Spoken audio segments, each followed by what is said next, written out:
आपादमौलिपर्यन्तं गुरूणाम् आकृतिं स्मरेत् तेन विघ्नाः प्रणश्यन्ति सिद्ध्यन्ति च मनोरथाः विघ्नध्वान्तनिवारणैकतरणिः विघ्नाटवीहव्यवाड् विघ्नव्यालकुलोपमर्दगरुडो विघ्नेभपञ्चाननः विघ्नोत्तुङ्गगिरिप्रभेदनपविः विघ्नाब्धिकुम्भोद्भवः विघ्नाघौघगणप्रचण्डपवनः पायात् प्रसादो गुरोः।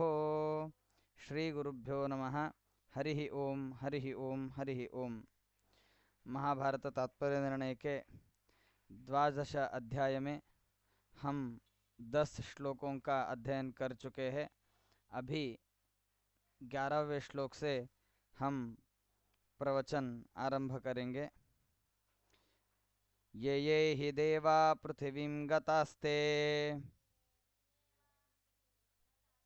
सर्वे शिष्या सत्यवती सुतस्य विष्णुज्ञानं प्राप्य सर्वेऽखिलज्ञाः तस्माद्यथा योग्यतया बभूवुः।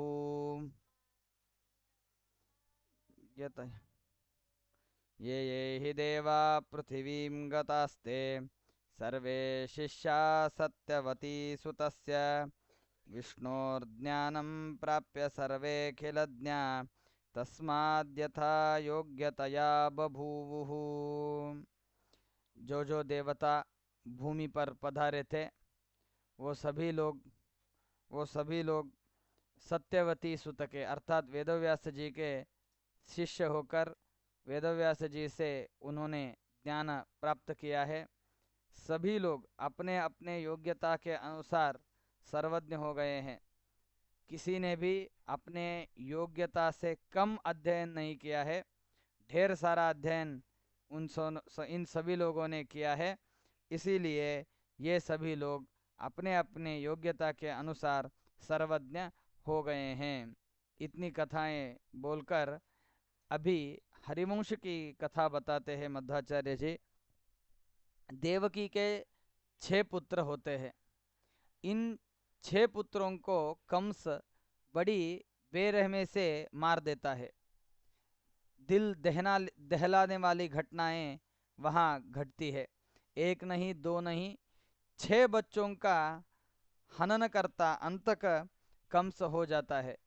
ये घटना क्या है, इसके पीछे क्या क्या घटना हुई है, क्यों इतना महापाप इस कालनेमी से घटा है, मरने वाले कौन है, ये क्यों देवकी के गर्भ में आए, देवकी के गर्भ में आए और फिर से बहुत जल्दी ही चल बसे, ऐसी क्या अब परिस्थिति आ चुकी थी, ऐसे प्रश्न हमारे मन में उत्पन्न होते हैं।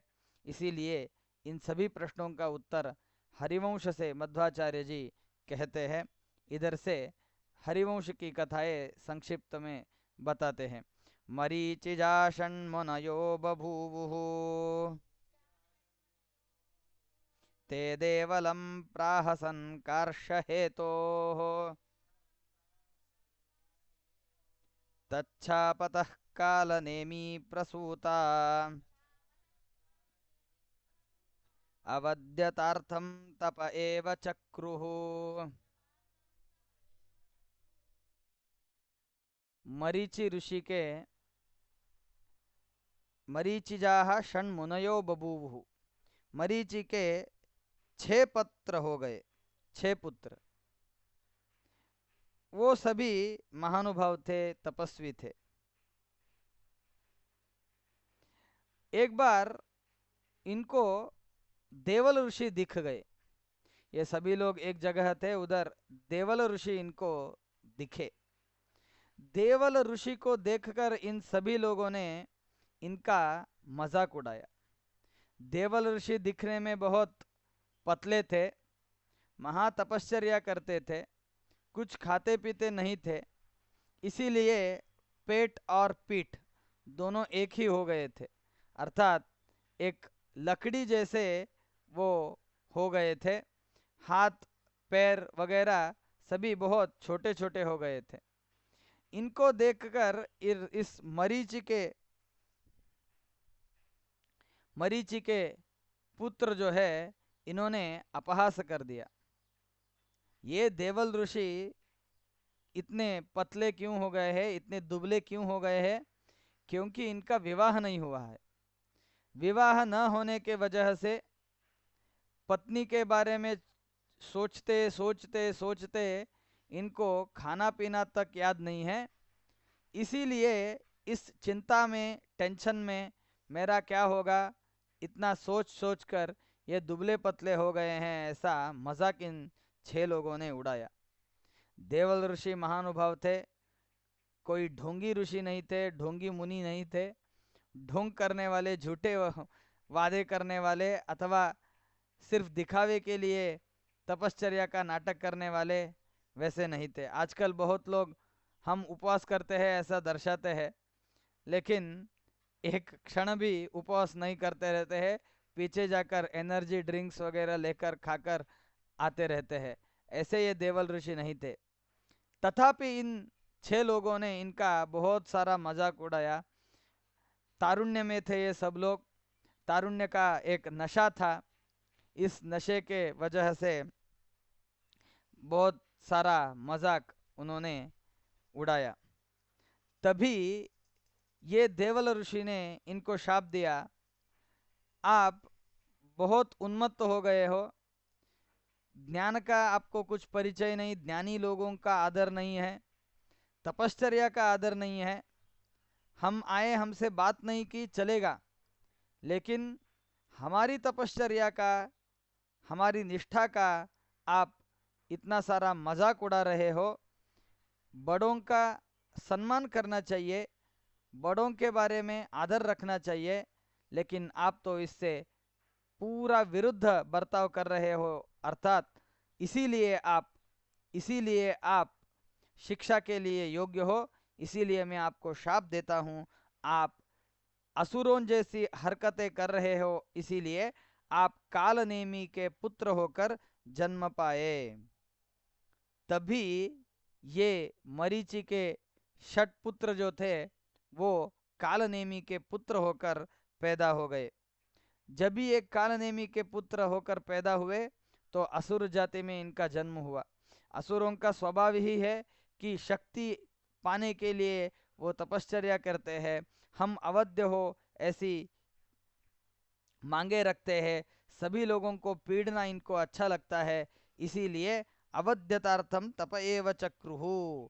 हम अवध्य बने, हम कदापि किससे भी युद्ध में न हारे, हमारा ही विजय हो, इस उद्देश्य से इस कालनेमी के पुत्रों ने तपश्चर्या की।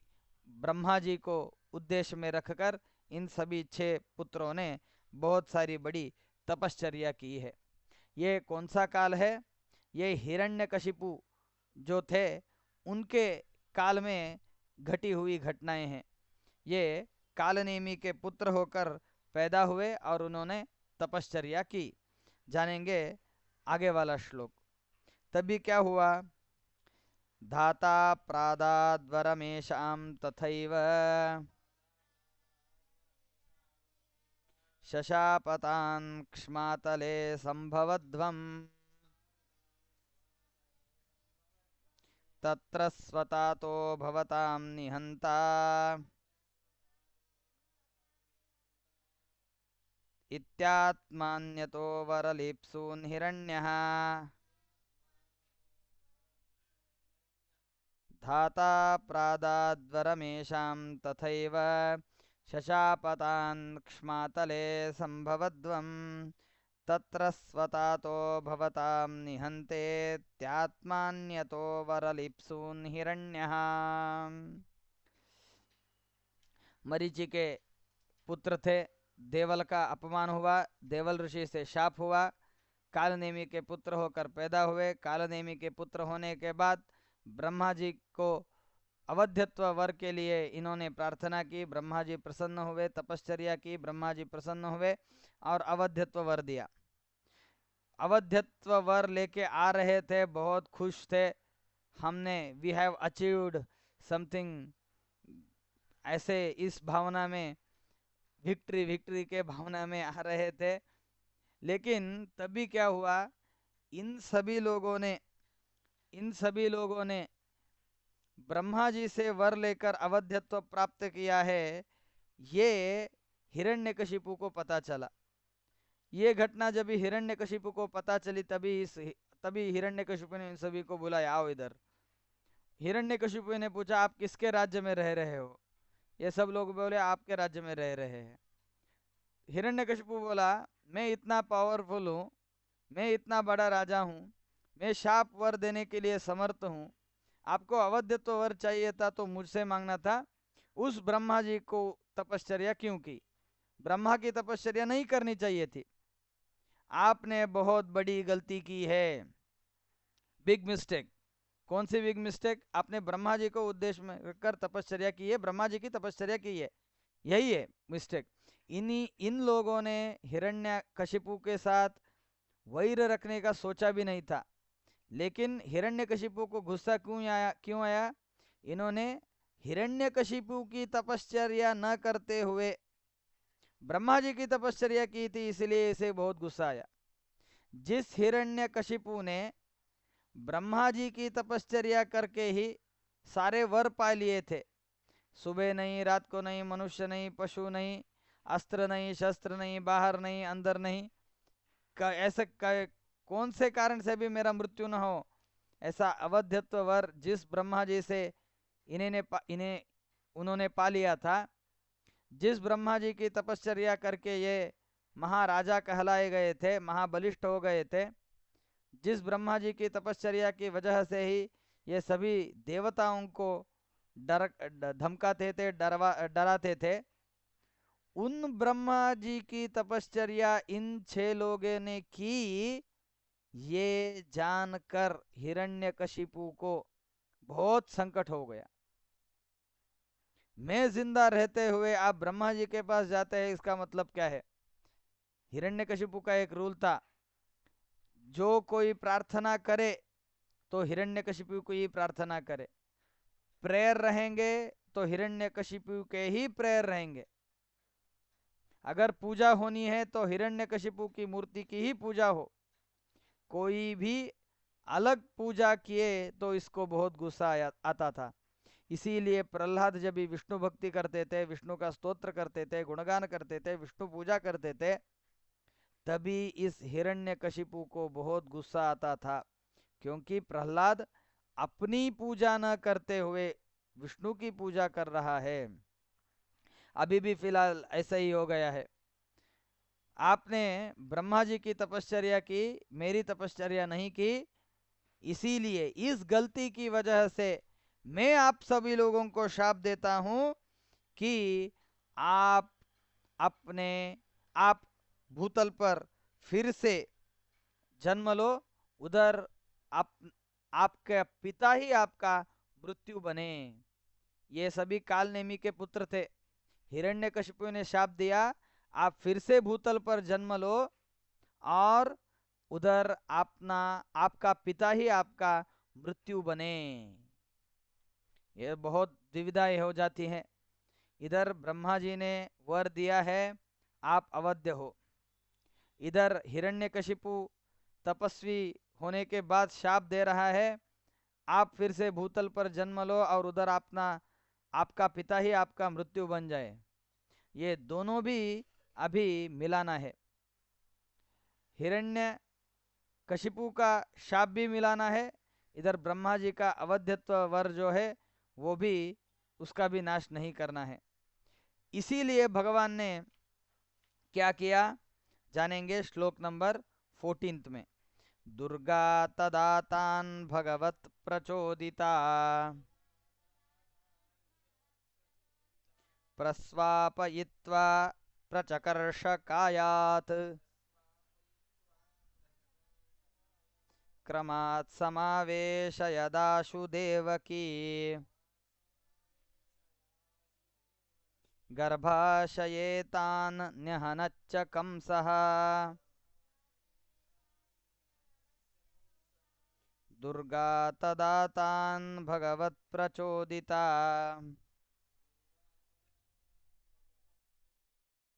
प्रस्वापयित्वा प्रचकर्ष कायात् क्रमात् समावेशयदाशु देवकी गर्भाशये तान् न्यहनच्च कंसः दुर्गा तदा तान् भगवत् प्रचोदिता प्रस्वापयित्वा प्रचकर्षकायात् क्रमात् समावेशयदाशु देवकी गर्भाशये तान् न्यहनच्च कंसः। तभी ये कार्य करने की जवाबदारी दुर्गा देवी पर भगवान देते हैं। दुर्गा देवी, आप ब्रह्मा जी का वर भी सत्य कीजिए, इधर हिरण्यकशिपु का वर भी शाप भी सत्य कीजिए, दोनों को मिथ्या मत बनाइए। ये भगवान का संकल्प था। भगवान हिरण्यकशिपु का शाप वृथा कर सकते थे। हिरण्यकशिपु का शाप वृथा करने में कोई गलत भी नहीं है। ब्रह्मा जी की योग्यता अलग है, महानुभाव है, भगवत भक्त है, इसीलिए इन्होंने दिया हुआ जो वर है वो वृथा ना हो। लेकिन हिरण्यकशिपु यह कश्चित व्यक्ति है, महादुष्ट असुर है, इसीलिए इसका शाप भी मोघ व्यर्थ कर सकते थे, लेकिन भगवान ने ऐसा नहीं किया। क्यों नहीं किया? इधर ब्रह्मा का वर और हिरण्यकशिपु का शाप, दोनों को भी दुर्गा देवी ने सत्य बनाया है। ये घटना आगे जाकर जब हम पढ़ेंगे, सुनेंगे, समझेंगे, तभी दुर्गा देवी के विषय में हमारी भक्ति भावना जो है वो अभिवृद्ध हो जाएंगी। महाभारत तात्पर्य निर्णय में एक बात अन्यत्र मध्वाचार्य जी कहते हैं, ये कथा जो रहती है इधर विष्णु भक्तों की कथा भी आती है। क्यों आती है? विष्णुद्रेकाय कथ्यते, वैष्णवानां चरित्रंतु विष्णुद्रेकाय कथ्यते। भगवत भक्तों का जो चरित्र है वो कहा जाता है, क्योंकि इससे विष्णु भक्तों का ही महिमा इतना है, तो उस विष्णु का महिमा कितना अपरंपार है, ये विष्णु के भक्तों को जान के विष्णु के बारे में, विष्णु के विषय में इनकी भक्तियां अभिवृद्ध होती है, महाभक्ति उत्पन्न होती है। बहुत अच्छे तरीके से वो विष्णु की आराधना करता है, विष्णु की सेवाएं करता है, अपना सर्वस्व विष्णु के चरणों में समर्पित करता है। इसी वजह से वैष्णवों का चरित्र भी पुराणों में कहा जाता है। ऐसे ही हमें इधर भी समझना चाहिए, विष्णु की भगवान की पत्नी जो है दुर्गा देवी, श्री कृष्ण की बहन के रूप में जो है दुर्गा देवी, वो दुर्गा देवी कितनी महा सामर्थ्य संपन्न है। इधर ब्रह्मा का वर, इधर हिरण्यकशिपु का शाप, दोनों को भी उन्होंने मिला दिया। प्रायः जग में ऐसा काम करने वाला दूसरा कोई नहीं है, लेकिन भगवान के वर से, भगवान से अनुग्रह से, स्वयं अपने महायोग्यता से इस दुर्गा देवी ने ये दोनों काम जो लोक में अन्य लोगों को असाध्य है, असंभावित है, अशक्य है, इनको शक्य बनाया, संभावित बनाया। और ऐसी दुर्गा देवी हमारी माता है, इस उपासना से हमारी भक्तियां अभिवृद्ध होती है। इसलिए ये कहानी भगवान बूनने के लिए दुर्गा देवी को प्रचोदना कर रहे हैं। दुर्गा तदातान भगवत प्रचोदिता, भगवान विष्णु से प्रचोदित होकर, नारायण से प्रचोदित होकर दुर्गा देवी ने एक काम किया।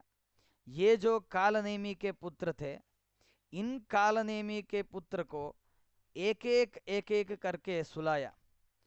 6 पुत्र थे, पहले एक को सुलाया। जब ये सुप्त हुआ तभी इसको इसके देह से दुर्गा देवी ने निकाला और वसुदेव द्वारा देवकी में इनका प्रवेश किया। ये जो जीव था वो कालनेमी का पुत्र था। जिस देह में रहकर इन्होंने ब्रह्मा जी की तपश्चर्या की है, जिस देह में रहकर इन्होंने ब्रह्मा जी की तपश्चर्या की है, जिस देह में रहकर ही इन्होंने हिरण्यकशिपु से शाप प्राप्त किया है, उस देह में रहने वाले जीव को दुर्गा देवी ने निद्रा दी। हम जैसे सोते हैं रात को वैसे सोए। ये जब भी पहला जीव सोया तभी उस देह से इस जीव को दुर्गा देवी ने निकाला। लेकिन दुर्गा देवी ये केयर की कि इस देह का नाश न हो। सोल जब भी देह से बाहर आता है तभी देह का मृत्यु होता है, इट स्टार्ट्स डीकम्पोजिंग। लेकिन दुर्गा देवी के आशीर्वाद के वजह से इस देह का कौन सा भी अवयव डीकम्पोज होने में आरंभ नहीं हुआ। It was not decomposing. जीव देह में रहते समय जैसे देह रहता है, ऑल सेल्स वेर एक्टिवेटेड, सभी सेल्स एक्टिव थे। लेकिन देखने वालों को लगता था ये सोए हैं, ये सोए हैं। लेकिन दुर्गा देवी ने क्या किया, उस सोते हुए देह से उस देह के अभिमानी जीव को बाहर निकाला और वसुदेव के द्वारा देवकी के गर्भ में प्रवेश करवाया। जब भी देवकी के गर्भ में 9 महीना रहने के बाद ये जब भी प्रसूत हुए तभी ये मेरा मृत्यु है ऐसे सोचकर कंस ने इन सभी लोगों को मार डाला। Who was the Kansa? We should refer तात्पर्य निर्णय अध्याय 11। उधर हमें बताया गया है कि वो जो कालनेमी था वही इधर कंस रूप में पैदा हुआ है। एवंच कालनेमी के पुत्र कंस जो कालनेमी के रूप में पैदा हुआ है, इस कंस से मृत्यु पा गए। एवंच इधर हिरण्यकशिपु का शाप आपका पिता ही आपका मृत्यु बने, ये सच हो गया। उधर उस देह का रक्षण दुर्गा देवी ने किया है। 9 महीनों के बाद ये जब भी भूमि पर जन्मे और कंस से मार डाले गए तभी उस देह से, उस छोटे देह से, नन्हे के देह से इस जीव को निकालकर फिर से दुर्गा देवी ने सुप्त जो देह था, 9 महीने तक सोया हुआ जो देह था, उस देह में इस जीव का प्रवेश कर डाला। तभी वो हम जैसे सोकर उठते हैं वैसे 9-10 महीने के बाद ये सोकर उठे। एवंच अवध्यत्व वर जिस कालनेमी के पुत्र होकर जिस देह में पा लिया था उस देह का भी रक्षण हुआ और आपका पिता कालनेमी ही आपको मारे, ये शाप भी दुर्गा देवी ने सच किया। असुर लोग, इधर हमारे मन में एक प्रश्न आ सकता है, is it possible to sleep for 9 months? This is impossible. तो 9 महीनों तक किसको कुछ पता कैसे नहीं चला ये देह में नहीं है, इसको उठाने की कोशिश वगैरह हुई क्या नहीं? तभी हमें पुराणों से पता चलता है कि बहुत सारे असुरों का यह स्वभाव रहता है कि वो एक बार सोए तो सोते ही जाते हैं, इनको टाइम लिमिट इत्यादि कोई रहता ही नहीं है। हम जैसे संध्या वंदन करते हैं, भगवत आराधना करते हैं, टाइम टू टाइम सब कार्य करते हैं, वैसे कोई भी समय की पाबंदी इन असुरों को नहीं रहती है। कभी भी खाते हैं, कभी भी उठते हैं, किधर भी खाते हैं, किधर भी सोते हैं, कुछ भी करते हैं, इनको टाइम से चलने की आदतें ही नहीं रहती है। इसीलिए ये जब भी सोते हैं तो बहुत सारा नींद ये कर डालते हैं। इसीलिए ये जब ये सोया था तभी सभी लोगों को ये सोया ही है ऐसा लग रहा था, किसी ने भी इसको उठाने की कोशिश नहीं की। ऐसे एक का मृत्यु हुआ, बाद में दूसरा सोया, थोड़े दिन के बाद उसका भी यही हाल हुआ, तीसरा, चौथा, ऐसे करके ये 6 लोग इस तरीके से उस देह से दुर्गा देवी द्वारा निकाले गए और वसुदेव द्वारा देवकी के गर्भ में दूसरे देह में रखे गए और उनका जन्म होने के बाद कंस ने इनको मार दिया। अर्थात ये कंस कालनेमी है, इसीलिए कालनेमी द्वारा इनका मृत्यु हुआ है। इसीलिए आपके पिता आपका मृत्यु है। ये भी हिरण्यकशिपु का शाप सच हुआ। दुर्गा देवी ने उस देह का रक्षण किया था, वो देह नष्ट नहीं हो गया था। बाद में फिर से दुर्गा देवी ने उस कालनेमी पुत्रों को कालनेमी द्वारा जन्म लिए हुए देह में प्रवेश करवाया। इसीलिए बाद में फिर वे उठकर सभी कार्य करने लगे। ऐसे वर और शाप ये दोनों दुर्गा देवी ने सच किए हैं। दुर्गा देवी का और एक महिमा सातवें पुत्र के बारे में आता है, वो भी इसी प्रकार का है। वो जब भी प्रसंग आएगा तभी हम जान लेंगे। दुर्गा देवी देवकी के टोटल 8 गर्भ, ये 6 पुत्र मर चुके हैं। हम भागवत में भी सुनते हैं, इतर पुराणों में भी सुनते हैं। जब भी ये कथाएं आती है तभी हम सुनते हैं देवकी के 6 पुत्रों को कंस ने मार डाला, 7वां गर्भस्राव हुआ, ऐसी वार्ता फैल गई। ये 8वां जन्मा वो हमारे कथानायक है, हमारे आराध्य दैवत है श्री कृष्ण परमात्मा। 7वें गर्भ के बारे में आप सब जानते होंगे, फिलहाल मैं इधर नहीं बताऊंगा। जब भी वो प्रसंग आएगा तभी उसके बारे में हम बातचीत करेंगे। एवंच ऐसी दुर्गा देवी ने महाशक्तियाँ हमें दर्शाई है। इस दुर्गा देवी का अनुग्रह हम सब पर सदा बरकरार रखे।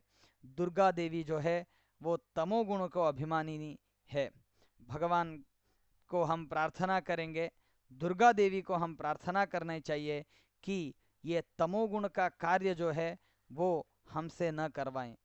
तमोगुण का कार्य है मिथ्या ज्ञान, तमोगुण का कार्य है आलस्य, तमोगुण का कार्य है तंद्रा, तमोगुण का कार्य है भगवत द्वेष। ये सभी दुर्गुण हम में न रहें, ऐसी प्रार्थनाएं हम दुर्गा देवी के चरणों में रखेंगे। हमारा ख्याल रखो दुर्गा देवी। जातवेद से सुर्वाम सोम वराति यतो निरहाति वेदः सनः परषदरि दुर्गाणि विश्वा नावेव सिंधुम दुरितात्यग्नि। जैसे समुद्र नाव द्वारा पार किया जाता है, वैसा ये भव समुद्र है।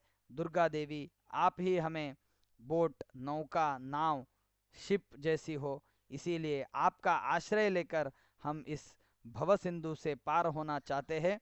आपका अनुग्रह सदा बरकरार रहें, ऐसी प्रार्थना हम करेंगे। इतनी घटनाएं मध्वाचार्य जी ने हमें हरिवंश की कथाएं बताई है। इसीलिए जो वर थे, शाप थे, वो क्यों हुए, इतना सब हमें पता चलता है। अभी फिर से महाभारत की कथाएं आरंभ होती है। श्लोक नंबर 15। तदा मुनीन्द्र संयुतः सदो विधातुरुत्तमम्। तदा मुनीन्द्र संयुतः सदो विधातुरुत्तमम्। स पाण्डुराप्तुमैच्छत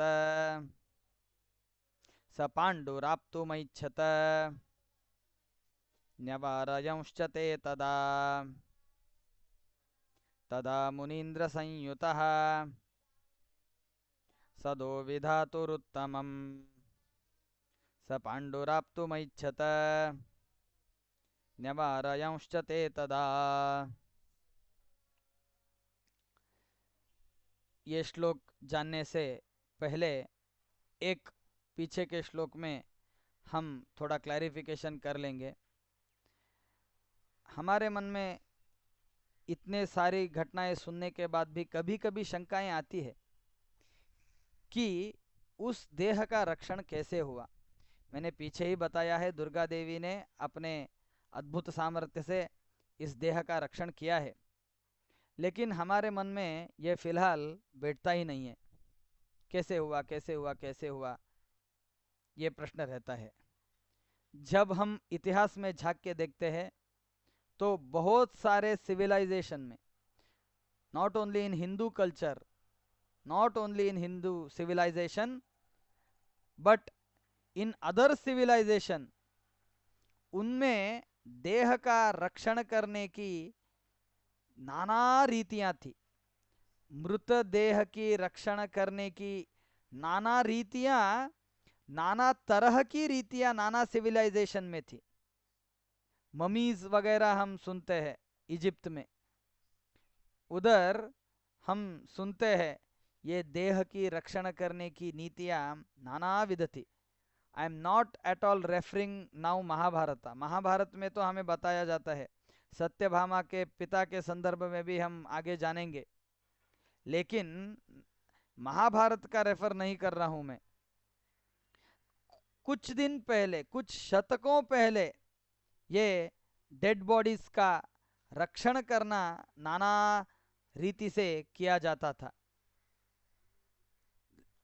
जब जब हम जैसे मनुष्य ही नाना पदार्थों के उपयोग से, मीट रहे, तेल रहे, कौन सा तो और कुछ कुछ वस्तुएं रहे, उनसे इस डेड बॉडी का प्रिजर्वेशन कर सकते हैं, तो दुर्गा देवी के अनुग्रह से, दुर्गा देवी के अचिंत्य अद्भुत शक्ति सामर्थ्य से इस देह का रक्षण हुआ है, ऐसे मानने में कोई भी कठिनाई नहीं है, कोई भी कठिनाई नहीं है। जब भी ऐसे हम सुनते हैं, बताते हैं, तभी हमारे सारे प्रश्न निरसन होते हैं। इसीलिए ये कथा मैं बताने जा रहा हूं। मनुष्य ही अपने शक्ति से, अपने विचार से, औषधों से, वनस्पतियों से, उपलब्ध पदार्थों से ऐसे इस डेड बॉडी का प्रिजर्वेशन कर सकता है, तो दुर्गा देवी जैसी अचिंत्य अद्भुत महाशक्ति संपन्न देवता, जो एक जीव को उस देह से निकालकर दूसरे देह में रखती है, उस देह से निकालकर फिर इस देह में रखती है, वो दुर्गा देवी ये कार्य करने में समर्थ है, ऐसा कुछ फिर से बताना होगा? Not at all, it is understood, ये सिद्ध है। इसीलिए इन सारे प्रश्नों की कोई गुंजाइश नहीं रहती है। जानेंगे श्लोक नंबर 15। महाभारत की कथाएं आरंभ होती है। पांडु राजा बद्री में गए थे, मुनियों के साथ थे। मुनियों के साथ वो जब भी थे, तभी इनको इनको इच्छा हुई कि योग सामर्थ्य से, तपश्चर्या करते करते करते योग सामर्थ्य से इस देह से जीव को बाहर निकाल लूं, और मेरा जो मूल रूप है उस रूप में जाकर मैं समाविष्ट हो जाऊं। ब्रह्मा जी के सदन में रहना ही मेरा योग्य स्वभाव है। इसीलिए I am done with this staying, इधर रहना बस हो गया, आई एम डन, मेरा काम हो गया, मेरा काम तो हो गया, तो क्यों मैं रहूं। इसीलिए योग सामर्थ्य से मैं अपने देह को त्यागता हूं, ऐसी इच्छा हुई। लेकिन इच्छा होने के बाद कोई भी कैसा भी अपने देह को परित्याग नहीं कर सकता है। देह का नाश करना ये गलत बात है।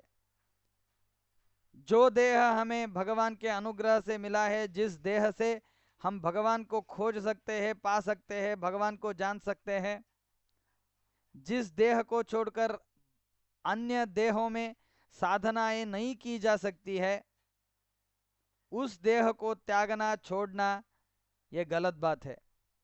Without others permission, without others permission ये कार्य करना अशक्य है, पाप साधन है। शास्त्र में देह परित्याग करना वैलिड बताया गया है, लेकिन बड़ों की आज्ञा रहनी चाहिए। रामायण में एक प्रसंग आता है, एक ऋषि थे, प्रायः शरभंग ऋषि, नाम थोड़ा आगे पीछे कदाचित हो सकता है। उस शरभंग ऋषि को जो अपना देह था वो पूरी तरीके से वृद्ध हो गया था। कोई भी कार्य करने में वे समर्थ नहीं थे। संध्या वंदन नहीं हो रहा था, भगवत पूजा नहीं हो रही थी, भगवान का ध्यान नहीं हो रहा था, क्योंकि वो बहुत बहुत बहुत बहुत वृद्ध हो गए थे। तभी उन्होंने भगवान श्री रामचंद्र से प्रार्थना की, भगवान आप आए हैं, आपके दर्शन हुए हैं, ये देह रहकर मैं अभी कोई भी साधना नहीं कर पा रहा हूं, इसीलिए ये देह त्यागने का अनुमति, आज्ञा, ऑर्डर आप देंगे तो ये देह में त्यागूंगा। तभी भगवान श्री रामचंद्र ने उनको आज्ञा दी और उन्होंने देह त्याग किया। अभी फिलहाल पांडु राजा को तपश्चर्या करके योग सामर्थ्य से देह त्यागने की इच्छा, बहुत प्रबल इच्छा हुई है। इसीलिए ये जो मुनियों के साथ रहते थे उन सभी मुनियों से आज्ञा मांगते हैं, प्लीज प्लीज आप हमें ये देह त्यागने की अनुमति दो। लेकिन कोई भी मुनि पांडु राजा से सहमत नहीं हुए और उन्होंने कहा हम आपको देह त्यागने की अनुमति नहीं देते हैं। न्यवारयंश्च ते तदा, पांडु को देह त्यागने को उन्होंने रोक लगाई, देह त्यागने पर उन्होंने रोक लगाई। क्यों रोक लगाई? अच्छा ही था, तपश्चर्या करते थे, तपश्चर्या करके ही देह को त्याग रहे थे, क्या गलत किया इन्होंने? श्रीमन मध्वाचार्य जी कारण बताते हैं, इन सभी मुनियों ने क्यों अनुमति नहीं दी। श्लोक नंबर 16, यदर्थमेश जायते पुमान् हितस्य सोकृतेः शुभं गतिं न तु व्रजेद ध्रुवं ततो न्यवारयत्। यदर्थमेश जायते पुमान् हितस्य सोकृते शुभं गतिं न तु व्रजेद ध्रुवं ततो न्यवारयत्। ये श्लोक जो है वो बहुत ब्यूटीफुल श्लोक है, सभी लोगों को बाय हार्ट रहना चाहिए। सभी क्षेत्रों में बहुत सारा, ढेर सारा उपयुक्त श्लोक है, हमें सन्मार्ग में रखता है। जब भी हम अपने मार्ग से, अपने लक्ष्य से, अपने ध्येय से, अपने गोल से विचलित होते हैं, तभी हमें सन्मार्ग पे रखने वाला ये श्लोक है। ये मध्वाचार्य जी कह रहे हैं, व्यक्ति किस लिए, किस कार्य को करने के लिए, किस काम को पूरा करने के लिए भूतल पर पैदा हुआ है, उस काम को न निपटाते ये चल बसा तो उसे सद्गति नहीं होती है। व्यक्ति परीक्षा के लिए गया है तो उधर परीक्षा अच्छी तरह से लिख के आना उसका कर्तव्य है। परीक्षा में जाकर एक 5 मिनट बैठे और 6वें मिनट को पेपर रिटर्न दे के बाहर आए तो उनको समाज में कोई अच्छे लोग मान्यता नहीं देते हैं। जो टीचर है वो टीचर पाठ पढ़ाने आया है तो पाठ पढ़ाना ही इसका कर्तव्य है। इसने सिलेबस आधा छोड़ दिया, पूरा नहीं किया, तो इसको कोई भी अच्छा व्यक्ति सम्मान नहीं करेगा। जो पंत प्रधान है, जो अधिकारी है, उनको जो जो कर्तव्य हैं उन कर्तव्यों का परिपालन करना उनका कार्य है। ये कार्य उन्होंने नहीं किया तो इनको सद्गति नहीं होती है। वैसे ही ये पांडु राजा एक महान उद्देश्य के लिए जन्म लिए हैं। ये सिर्फ तपश्चर्या करके देह को त्यागने के लिए जन्मे नहीं है। भगवान का संकल्प है, ब्रह्मा जी की प्रार्थना है, देवताओं की प्रार्थना है, भूमि पर भूभार हरण का महत् कार्य होना है। इस महत् कार्य में पांडु का कार्य बहुत बड़ा रोल है। उस रोल को प्ले करने के बाद ये मरे, इन्होंने अपना देह त्यागा, तो उन्हें जरूर सद्गति होगी, लेकिन विदाउट डूइंग इनको कदापि सद्गति नहीं हो सकती। ये दिव्य दृष्टि से जानकर मुनियों ने इसको देह त्यागने की परमिशन नहीं दी है। ये सारी बातें हमारे युवक वर्ग, हमारे लौकिक युवक वर्ग बहुत ठीक तरीके से जाने, बहुत अच्छी तरीके से जाने। जब भी हम बड़े होते हैं, कमाने लगते हैं, तो जिन्होंने हमें पढ़ाया है, पाला है, पोसा है, बड़ा किया है, समाज में मान सम्मान दिलवाया है, इन माता पिताओं को छोड़कर, भारत भूमि को छोड़कर फॉरेन में ही बस जाते हैं। यदर्थमेश जायते, जब भी आप छोटे थे तो आपने, माता पिता ने अपना कर्तव्य बहुत खूबी से निभाया है, आपको इंजीनियर बनाया है, डॉक्टर बनाया है, एक काबिल इंसान बनाया है। लेकिन वो जब भी वृद्ध होते हैं तभी उनकी परिरक्षा करना आपका कर्तव्य बन जाता है।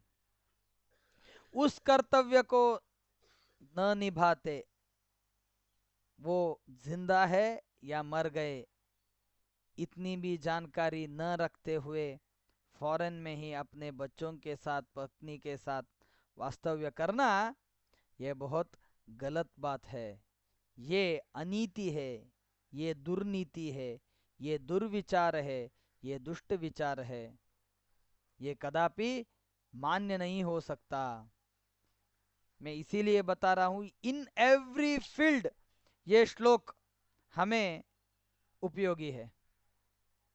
टीचर रहे, डॉक्टर रहे, बेटा रहे, बेटियां रहे, वृद्ध रहे, कोई भी रहे, कोई भी समाज में कौन सा भी कार्य करता रहे, कौन सा भी कार्य करे, उस कार्य को ठीक तरीके से नहीं निभाया तो उसको कदापि सद्गति नहीं होगी। वो प्रीचर रहे, टीचर रहे, धार्मिक गुरु रहे, नहीं तो बहुत साधारण व्यक्ति रहे, वो हाउसवाइफ रहे, कोई भी रहे, शिष्य रहे, शिष्य का कर्तव्य है गुरु सेवा करना, अध्ययन करना। उस कार्य से वे विमुख हो गए तो उनको सद्गति नहीं हो सकती। In every stage, at every moment, ये श्लोक हमें सन्मार्ग में रहने की प्रेरणा करता है। यदर्थमेश जायते पुमान्हितस्य सोकृते। शास्त्रीय दृष्टि से देखा जाए तो हमारा जन्म क्यों हुआ है? ब्रह्मावबोधधिषणम मुदमापदेवः, श्रीमद् भागवत कहता है, ब्रह्मावबोधधिषणम मुदमापदेवः। ब्रह्मा जी ने बहुत सारे पदार्थ, बहुत सारे देह निर्माण किए, तभी भगवान को थोड़ा थोड़ा आनंद हुआ। लेकिन ब्रह्मा जी ने जब ये मनुष्य देह बनाया, उस देह को देखकर भगवान को बहुत आनंद हो गया। द रीजन वॉज ब्रह्मावबोधधिषणम मुदमापदेवः। जिस देह में रहकर भगवान को जान सकते हैं, पा सकते हैं, खोज सकते हैं, समझ सकते हैं, वैसा देह कौन सा अन्य नहीं है। इसीलिए इस देह को देखकर भगवान को आनंद हुआ। Why we are here? We are here to know God. We are here to know who I am. ये सारी प्रश्न, ये सारे कर्तव्य किए बगैर, सिर्फ कमाए, सिर्फ खाए, सिर्फ घूमे, कोई आराधना नहीं, कोई तपश्चर्या नहीं, कोई सत्कार्य नहीं, कोई दान नहीं, कोई धर्म नहीं, किस सज्जन को भी हेल्प नहीं, मैं मेरा, मैं मेरा, इतना ही देखता रहा तो हमें सद्गति कैसी होगी? यदर्थमेष जायते पुमान्वितस्य सुकृते शुभाम गतिम न तु व्रजेत ध्रुवम ततो न्यवारयत। हमें हर दिन हर दिन हर दिन देखना चाहिए मेरा ये जो ध्येय है, उस ध्येय की ओर हमने कितने कदम रखे, कितने नहीं रखे, या मैं कदम न रखते पीछे कदम रख रहा हूं। ये हमारे बारे में, आपके बारे में, हमारे जैसे छोटे मनुष्यों के बारे में कहने की बातें नहीं है। सिर्फ जो पांडु महादेवता कहलाए जाते हैं, उनको भी उनके कर्तव्य के बगैर मुनियों ने इस देह को छोड़ने की आज्ञा नहीं की है। सो जो लोग सुसाइड करते हैं, आई रिक्वेस्ट देम, ये देह छोटी मोटी गलतियां करने के लिए नहीं दिया है। बहुत सारे छोटे लोग रहते हैं, किसी दुर्विचार में आकर कुछ भी कर देते हैं। जो कोई एक गेम है वो बोलता है आप 8वें मंजिल से कूद जाओ, 10वें मंजिल से कूद जाओ, तो ये कूद जाते हैं। आप ब्लेड से आपका गला काटो, गला काट देते हैं। क्या ध्येय है, क्या लक्ष्य है? पबजी खेलना ध्येय है? क्या ध्येय है ये? गन लेते हैं, गन लेकर ढूंढते ढूंढते जाते हैं, लोगों को मारते हैं। क्या सीख रहे हो, क्या सिखा रहे हो? क्या फिल्म देखना हमारा ध्येय है? एंटरटेनमेंट के लिए देखते हैं, देखो। हम आपको, लौकिक लोगों को, युवक को कदापि आप एंजॉय नहीं करो ऐसे नहीं बोल रहे हैं, लेकिन जिस ध्येय के लिए आप पैदा हुए हो, जिस बड़े बड़े इंजीनियर रहते हैं, बड़े बड़े लोग रहते हैं, छोटी वजह से सुसाइड कर देते हैं। क्यों? क्यों? आओ शास्त्र की ओर आओ, महाभारत की ओर आओ, रामायण की ओर आओ। आपको आई चैलेंज, मैं आपको आश्वासन देता हूं कि आपकी ध्येय दृष्टि, आपका जीवन के ओर देखने का तरीका पूरी तरीके से बदल जाएगा। पूरी तरीके से बदल जाएगा, 100% बदल जाएगा। जिस शास्त्र से विमुख होकर आप जी रहे हो, उस शास्त्र से दूर होने के वजह से और दुष्ट फिल्म, हॉलीवुड बॉलीवुड जैसे दुर्विचारधाराओं में आप गिर चुके हो, इसीलिए आपके ध्येय उद्देश्य बदल गए हैं। जीवन का कोई ध्येय नहीं है, उद्देश्य नहीं है। वो लोग तो पैसा कमा लेते हैं, लेकिन आप लोगों को ध्येय रहित कर छोड़ते हैं। इन सारे तरुणों से हमारी विनती है, हमारी आपकी सभी लोगों की विनती है कि कृपया शास्त्र की तरफ आ जाइए, कृपया शास्त्र की तरफ आ जाइए। आपका जीवन जो अभी है उससे 10 गुना, 20 गुना, 100 गुना बेटर होगा, इसमें कोई आशंका नहीं है। यदर्थमेष जायते पुमान्वितस्य सुकृते शुभाम गतिम न तो व्रजेत ध्रुवम ततो न्यवारयत। ये संदेश के साथ आज का प्रवचन हम इधर ही रुकेंगे। कल फिर से श्लोक नंबर 17 से हम पांडु का कर्तव्य क्या था, किस कर्तव्य के करने बगैर वो चले जाने चाहते थे, ये सभी घटनाएं जानने की कोशिश करेंगे। फिलहाल सबको नमस्कार। श्री कृष्णार्पणमस्तु। इदं ज्ञानम हरेः पूजा हरेरेवोदितं सदा हर्यधीनं च सर्वत्र इत्येवं न्यासो हरौ स्मृतः। यः सर्वगुणसम्पूर्णः सर्वदोषविवर्जितः प्रीयतां प्रीत एवालं विष्णुर्मे परमसुहृत्। अनेन भावि यत्पुण्यम् अवाप्नोतु गुरुर्मम। श्रीकृष्णार्पणमस्तु। हरये नमः, हरये नमः, हरये नमः। नमस्ते।